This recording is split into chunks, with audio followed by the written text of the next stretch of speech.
The black people of the earth are the children of Ham. You see, Noah drank too much, and he was lying naked. H.M. Ham, you also spell for that piece of pig. See, you know the Englishman, he loves. The second question is that. Your second question, a little louder, myself. ሁለተኛው ጥያቄ A little louder. ትንሽ ድምጽህን ከፍ አድርገው Why we hear that and the Bible tells us that God created a man, and so we have a different nation here, population here. ሁለተኛው ጥያቄ አምላክ ሰውን እንደፈጠረው እንሰማለን ሰዎችም ይነግሩናል በዚህም የተለያዩ ብሔሮችና ህዝቦች አሉ ታዲያ ለምን አምላክ ጥቁሮቹ እንዲሰቃዩ ይፈቅዳል Blacks to be suffer. I will explain that. You see, the creation is the creation of God.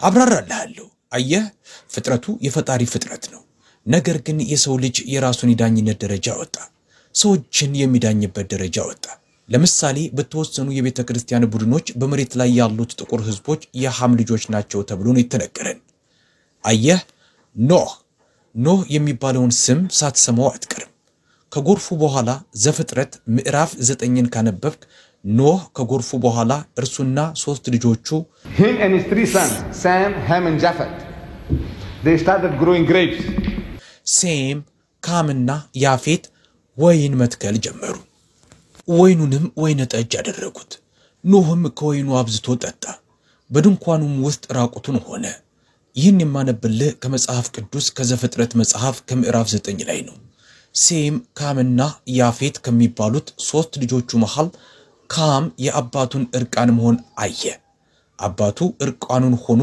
እየዳኸ ያለበት ሁኔታ ነበር and it was a big joke for him so he laughed ይህም ለእርሱ ትልቅ ቀልድ ነበር ሳቀም ማን ይሳቀው ካም እንዴት እንደሚጻፍ ታውቃለህ በእንግሊዘኛ HAM ወይም በአማርኛ ካም ነው Ham you also spell for that piece of pig see you know the Englishman he loves ham and eggs how do you spell HAM የሚለውን የእንግሊዘኛ ቃል የአሳማ ስጋንም ለመግለጽ ተጠቀመዋለህ የታጠነ የአሳማ ወርችን በእንግሊዘኛ ሃም ወይም በእኛ ካም በማለት እንገልጸዋለን ታውቃለህ ነጩ ሰው እንግሊዙ ሰው የአሳማ ወርችና እንቁላል ይወዳል የታጠነ የአሳማ ወርችና እንቁላል መብላት ነጩ ሰው ይወዳል ሃም ወይም ካም እንዴት እንደሚጻፍ ታውቃለህ ልክ ነው እና ይህ ካም የተባለ ሰው ከኖህ ልጆች መሃል አንዱ ነው ስሙ ማን ነው ካም የአባቱን እርቃን መሆን አየና ሳቀ ትልቅ ቀልድ ሌሎቹ ሁለቱ ልጆቹ ጸጸት ተሰማቸው አባታቸው ባለበት ሁኔታ ህፍረት ተሰማቸው ከዛም ሸማ ወስደው በጫንቃቸው ላይ አደረጉ የኋሊትም ሄደው የአባታቸውን ራቁትነት አለበሱ ፊታቸው ወደ ኋላ ነበር የአባታቸውንም ራቁትነት አላዩም ይህ በእንዲህ እንዳለ አባታቸው ምን እየሆነ እንደሆነ ያውቅ ነበር ግን በጣም ሰክሮ ስለነበረ ምንም ማድረግ አልቻለም ነገር ግን ከወይን ጠጁ ስካር ሲነቃ መራገም ጀመረ እርግማኑን ታስታውሱታላችሁ ከነአን እርጉም ይሁን ለወንድሞቹም የባሪያዎች ባሪያ ይሁን የመጽሐፍ ቅዱስ ትምህርት ተከታተላል አይደል ይህን ታስታውሰዋለህ ከነአን እርጉም ይሁን ለወንድሞቹም የባሪያዎች ባሪያ ይሁን አለ እናም በሥርዓታቸው ውስጥ እኛ በመድር ላይ ያለን ጥቁር ህዝቦች የካም ልጆች ነን ነው ያ የአሳማ አይነት ባህሪ ያሳየ ልጅ ማለት ነው በአባቱ እርቃን መሆን የሳቀው ልጅ እናም በዚህም የተነሳ እንጨት ቆራጮችና ውሃ ቀጆች እንድንሆን አደረጉን ሚናህን በአግባቡ መያዝህንም ለማረጋገጥ ይፈልጋሉ የአንተ የሥራ ሚና ጎዳናዎችን መጥረግ የቆሻሻ መጣያዎችን መሸከም ፋብሪካ ውስጥ መስራት ነው እነዚህ ትንንሽና ዝቅተኛ ስራዎች የእናንተ ናቸው እጣፈንታችሁ ይህ ነው ይህ የሰው ልጅ ፈጠራ ነው ይህ የሰው የራሱ ፈጠራ ነው አምላክ እንዲህ አድርጎ አልፈጠረንም ሁሉንም ሰው ቀጥ አድርጎ ቅን አድርጎ ነው የፈጠረው እግዚአብሔር ሰዎችን ቅኖች አድርጎ እንደሰራቸው እነሆ ይላል መጽሐፉ ቅን ማለት ቀጥ ያለ ቀጥ ብሎ የሚሄድ ቀጥተኛ ማለት ነው ይህ የሰው ልጆች ፈጠራ ነው ይህ በሰዎች ውስጥ ያለ ሰይጣናዊነት ነው እንዴት አድርጌ ላግልልህ እንዴት ባለ መንገድ መድሎ ላድርግብህ በሚል ሰዎች የፈጠሩት ሰበብ ነው። Against you, create theories, weave stories, fairy tales, and around these fairy tales, I find justification for keeping you down. ንድፈ ሐሳቦችን ይፈጥራሉ፣ ታሪኮችን ያነባሉ፣ ተረተረቶችን። በእነዚህ ተረተረቶች ዙሪያ አንተን ዝቅ የማደርግበት ምክንያት አገኛለሁ። አሁን ቅዱስ ቁርአን ይህ የፈጣሪ መጽሐፍ ቁርአን የእኛ ሃይማኖታዊ መጽሐፍ ማብራሪያ ይሰጠናል ስለ ዘር ጽንሰ ሐሳብ። It gives us an explanation of the theory of race. And I would like you to judge whether it answers the problems of mankind or not. It says, ይህም ለሰው ልጆች ችግር መልስ እንደሚሰጥ ወይም እንደማይሰጥ አንተው ራስህ እንድትፈርድ እፈልጋለሁ። ከኦሪጂናል አረበኛው ነው የምጠቅስልህ፣ ከዛም ትርጉሙን እነግርሃለሁ። In Arabic, the original, and I give you the translation. It says, Ya Yohannas, say, O mankind, the whole of mankind, whether Africans, Indian, Chinese, Eskimo. እናንተ የሰው ልጆች ሆይ፣ ሁሉንም የሰው ልጆች ማለቱ ነው።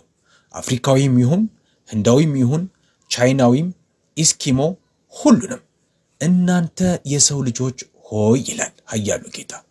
እኛ ከወንድና ከሴት ፈጠርናችሁ። O mankind, inna khalaqnakum min dhakarin wa untha.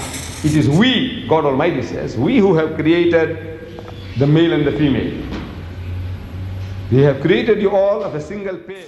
እኛ ከወንድና ከሴት ፈጠርናችሁ ጎሳዎችና ነገዶችም አደረግናችሁ ይላል። ለምን ጎሳና ነገድ አደረገን? What for? To discriminate against one another? No. It's አንዳችን በሌላችን ላይ መድሎና መገለል እንድናደርግ ነው? አይደለም፣ እንድትተዋወቁ ነው ይላል። ይህ ሚስተር ጆን ይባላል፣ ጎሳውም ዙሉ ነው። ያኛው ሚስተር ጆን ይባላል፣ ጎሳው ጦዛ ነው። ያኛው ሚስተር ጆን ጎሳው ሰዋዚ ነው። ያኛው ሚስተር ጆን እንግሊዛዊ ነው። ያኛው ሚስተር ጆን ፈረንሳዊ ነው። ያኛው ሚስተር ጆን ጀርመን ነው። ነገር ግን ለመተዋወቅ ዓላማ ሲባል ጎሳዎችና ነገዶች ያደረገን። ነገር ግን የሰው ልጅ በሐሰት ምክንያቶች ማግለል ስለሚፈልግ ኃያሉ ጌታ ደረጃ አስቀመጠልን። ሁላችንም እንደዛ አይነት ባህሪ የማሳየት አዝማሚያ አለን። ሁላችንም ምንም ልዩነት የለም እኮ። ከዚህ ህግ ውጭ የሚሆን አንድም በምድር ላይ ያለ ህዝብ የለም። በምድር ላይ ያለ እያንዳንዱ ህዝብ ሌሎች ሰዎችን የሚዳኝበት ደረጃ አለው፣ ከእርሱ የበታች እንደሆነ አድርጎ የሚዳኝበት። አሁን አንተ አፍሪካውያኖችን ነው ያልከው። አፍሪካውያኖች በደቡብ አፍሪካ አውድ መሰረት በመሰላሉ ዝቅተኛው ደረጃ ላይ ነው የሚገኙት። በኢኮኖሚው፣ በትምህርት፣ በሥራ ዘርፍም ጥቁሩ ሰው ዝቅተኛ ማዕረግ ላይ ነው ያለው። በዚህ መስማማት አለብን። ነገር ግን በአፍሪካውያኖች መሃል ዙሉዎች አሉ። ተማሪዎችን እየጠየቁ ነበር። ሁላችሁም ዙሉዎች ናችሁ አልኳቸው። ብዙዎቹ ነበሩ፣ ጥቂቶቹ አይደለንም አሉ። እርሷ ጦዛ ናት፣ አንዱ ደግሞ ቸዋኒ ነኝ ያለ። ግን አብዛኛዎቹ ሰዎች በዚህ ተቋም ውስጥ ያሉት ዙሉዎች ናቸው። ልክ ነኝ? እሺ፣ ዙሉን ጠይቀው። ዙሉ ምንድነው ብለህ ጠይቀው። ኢዙሉ ምን ማለት ነው? What does it mean? Izulu, the heavens, no? Izulu, you are the heavenly people. ኢዙሉ ገነት ማለት ነው አይደለም? ኢዙሉ የመንግስተ ሰማያት ህዝቦች ማለት ነው። ኢዙሉ አሁን ይህ ነው በአእምሮ ውስጥ ያለው ከላይ ያለን ህዝቦች ነን የሚል።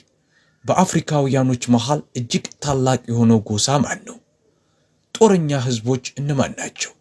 በጣም ከፍ ያሉት ህዝቦች። ማዕረግህ፣ ስምህ፣ የዘርህ ስም ኢዙሉ ነው። ኢዙሉ። ሌሎቹስ? ዙሉ ምን ይላል? ኢዘልዋኔ። What do the Zulu say? Isilwane. Am I right? What is it? ልክ ነኝ? ስለሌሎቹ ምን ይላል? ስለ ጦዛው ብሔር፣ ስለ ስዋዚው ብሔር፣ ስለ ቸዋኒው ብሔር ምንድን ናቸው? ኢዝልዋኔ። አየህ፣ ይህ የሰው ተፈጥሮ ነው፣ የሁሉም ሰው። And the Arab means we are the eloquent people and the rest of the world is Ajam, meaning dumb.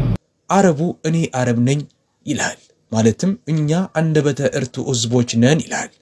የተቀረው የዓለም ህዝብ ደግሞ አጀም ነው ይላል። ማለትም ደነዝ ነው ማለት ነው። አይሁዱም እኛ የእግዚአብሔር ልጆች ነን፣ የተቀሩት አሕዛቦች ናቸው ይሏል። ታውቃለህ አይሁዶችና አሕዛቦች ምንድናቸው? ያልጸዱ ቆሻሻ ህዝቦች ማለት ነው። የተቀሩት የዓለም ህዝቦች ያልተገረዙ ቆሻሻዎች ናቸው ማለታቸው ነው። ይህ የሰው ልጅ ተፈጥሮ ነው።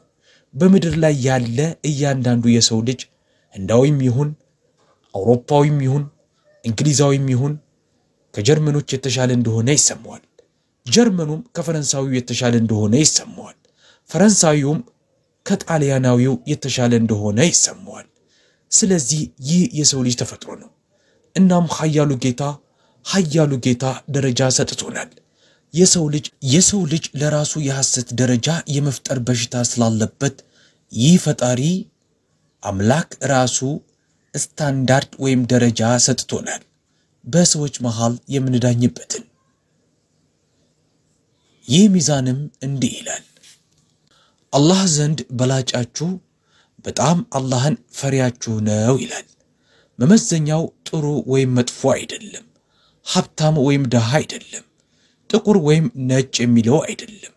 ይልቁንም በባህሪው ያማረው ነው። ባህሪህ ለሰው ልጆች ከኔ የተሻለ ከሆነ አንተ የተሻልክ ሰው ነህ ማለት ነው። የኔ ባህሪም ለሰው ልጆች ከአንተ የተሻለ ከሆነ እንግዳውስ እኔም የተሻልኩ ሰው ነኝ ማለት ነው። ከዘርህ ጋር፣ ከቋንቋህ ጋር፣ ከቆዳ ቀለምህ ጋር ወይም ከሀብትህ ጋር ምንም የሚያገናኘው ነገር የለም። ኃያሉ ጌታ በቅዱስ ቁርአን ላይ አንዳችንን ከሌላችን ለማበላለጥ ያስቀመጠው ደረጃ ወይም ስታንዳርድ ይህ ነው። ባህሪህን፣ ጸባይህን ነው። በጎና መልካም ባህሪህን ነው። ሌላ ጥያቄ አለ?